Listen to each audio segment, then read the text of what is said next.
नमस्कार, धर्म ज्ञान में एक बार फिर हमारे दर्शकों का स्वागत है और मैं हूं आपके साथ कविता रानी। ब्रह्मा, जिन्हें सृष्टि का रचयिता माना गया, शंकर को सृष्टि का संहारक और भगवान विष्णु जगत के पालनहार कहलाए। तभी तो हिंदू धर्म में त्रिदेव को सर्वोपरि माना गया है। अगर पुष्कर में ब्रह्मा का एकमात्र मंदिर स्थापित है तो वहीं केदारनाथ से लेकर देश के कोने कोने में शिव विद्यमान है। लेकिन जिनमें वेद शास्त्रों का सार समाया हुआ है वो तो चारों दिशाओं में विराजमान है। जी हाँ, यूं तो देश के ज्यादातर हिस्सों में भगवान विष्णु के सैकड़ों साल पुराने मंदिर हैं जो अपनी प्राचीनतम अनूठे शिल्पकला और वास्तु के लिए जाने जाते हैं। लेकिन मुख्य चार दिशाओं में विराजमान भगवान विष्णु के धाम अपने आप में अनोखे हैं। जिस प्रकार सतयुग में बद्रीनाथ धाम, त्रेता युग में रामेश्वरम धाम, द्वापर में द्वारिका और कलयुग में जगन्नाथ धाम की अपनी महिमा है, वैसे ही चारों दिशाओं में बसे भगवान विष्णु पूर्व में जगन्नाथ कहलाए, पश्चिम में द्वारकानाथ, दक्षिण में रंगनाथ और उत्तर में बद्रीनाथ कहलाए। अब अगर पुरी में मौजूद भगवान विष्णु के जगन्नाथ अवतार की बात की जाए तो जगन्नाथ शब्द का तात्पर्य है संसार के स्वामी। यहाँ भगवान जगन्नाथ अपने बड़े भाई बलराम और छोटी बहन सुभद्रा संग विराजमान है। हर साल यहीं से जगन्नाथ की रथ यात्रा निकाली जाती है जिसमें हजारों की संख्या में भक्तों की भीड़ जुटती है। इस मंदिर में भगवान जगन्नाथ, उनके भाई बलभद्र और उनकी बहन सुभद्रा की काठ की मूर्तियां हैं और लकड़ी की मूर्तियां वाला ये देश का एक ऐसा अनोखा मंदिर है जो अपनी विशेषताएं और रहस्यों की वजह से काफी प्रचलित है। वहीं पश्चिम की ओर द्वारिकानाथ विराजमान है। जी हाँ, गुजरात के अहमदाबाद से लगभग 380 किलोमीटर की दूरी पर स्थित द्वारिका आज की तारीख में हिंदुओं की आस्था का सबसे बड़ा केंद्र है। ऐसा माना जाता है कि लगभग 5000 साल पहले जब भगवान श्री कृष्ण ने द्वारका नगरी को बसाया था तो उसमें जिस स्थान पर उनका निजी महल यानी कि हरिगृह था वहीं पर द्वारकाधीश मंदिर का निर्माण हुआ। मान्यता तो ये भी है कि भगवान श्री कृष्ण के अपने धाम गमन करने के बाद उनके साथ ही उनके द्वारा बसाई गई द्वारिका भी समुद्र में समा गई। वहीं उत्तर दिशा में बद्री के रूप में भगवान विष्णु ने बद्रीनाथ में अपना धाम बनाया।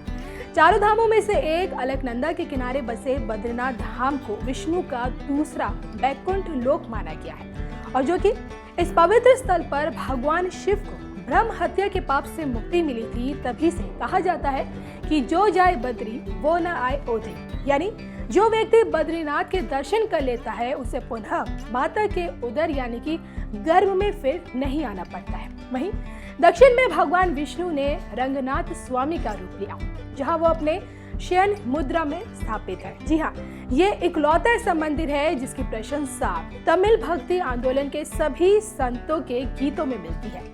इस मंदिर का वर्णन संगम काल के 10वीं शताब्दी में मिलता है और यहाँ पर प्रत्येक दिन 200 भक्तों को मुफ्त में भोजन कराने की रीति है। तो वैष्णव मंदिरों में से एक ये मंदिर भगवान विष्णु की 8 स्वयंभू मूर्तियों में से एक है। तो इस प्रकार हम कह सकते हैं कि चारों दिशाओं में दुनिया के पालनहार विराजमान है।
महामुनिपुत्रवत्सराज्ञया नवसमानस्य सत्यब्रह्मणो विचित्रायादि विदाति तेस्वाराः कल्पे सप्तमे वैश्वतमनवन्तरे अष्टामे समितमे कलियुगे कलिकसंचरणे भूलोके भरतवर्षे भरतखण्डे जम्बूद्वीपे गुर्जरराज्यान्तर्गत आनन्दप्रदेशे उषामण्डले चम्पकवने द्वारिकाः विष्णु परिक्रमक्षेत्रे उत्तरसंध्यां महानद्यां गङ्गां गोमत्यायां उत्तरे मातानां मासे परमपवित्र आश्विनमासे कृष्णपक्षे आश्विनिधो विद्यायां श्रीवन मन्त्रवासरे सम्पकोत्रोत्पन्न अमुकसर्मोह मम आत्मन श्रुति श्रुति पुराणोक्त वेदोक्त हर प्राप्त्यर्थ द्वारिकाधीश सुवर्णमय पावका पूजनम् अहं करोमि।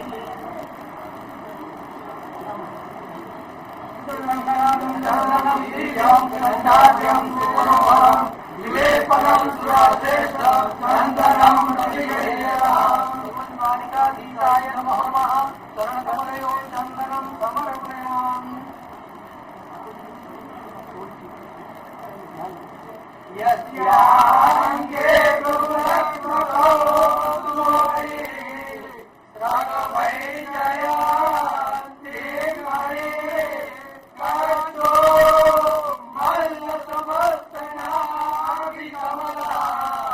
यगदोपवी अम्बलं कङ्गां चक्रगदे च पद्मसुभदा नन्दालया आसदा राजन्ते चरणामृता यज्ञपते द्वन्द्वारिके सम्मजे सत्यं विज्ञानमानन्दं पूर्णब्रह्म सनातनः परमं पुरुषं वन्दे श्रीमद्वारावतीश्वरः भगवन्वारिकाधीशाय नमो नमः।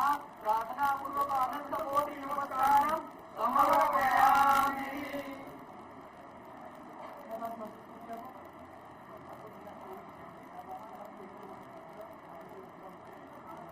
ओम केशवाय नमः, ओम नारायणाय नमः, ओम माधवाय नमः, ओम गोविंदाय नमः, ओम विष्णवे नमः, ओम मधुसूदनाय नमः, ओम त्रिविक्रमाय नमः, ओम वामनाय नमः, ओम श्रीधराय नमः, ओम ऋषिकेशाय नमः, ओम पद्मनाभाय नमः, ओम दामोदराय नमः, ओम संकर्षणाय नमः, ओम वासुदेवाय नमः, ओम प्रद्युम्नाय नमः, ओम अनिरुद्धाय नमः, ओम पुरुषोत्तमाय नमः, ओम भगवत्याय नमः, ओम नासियाय नमः, ओम अच्युताय नमः, ओम जनार्दनाय नमः, ओम उपेन्द्राय नमः, ओम हरे नमः, ओम श्री द्वारिकाधीशाय नमः, रूपांच रत्नरूपांच मंजरी भवमोक्ष प्रदानोभ्यम् अर्पयामि। वासुदेवाय धीमहि तन्नो विष्णु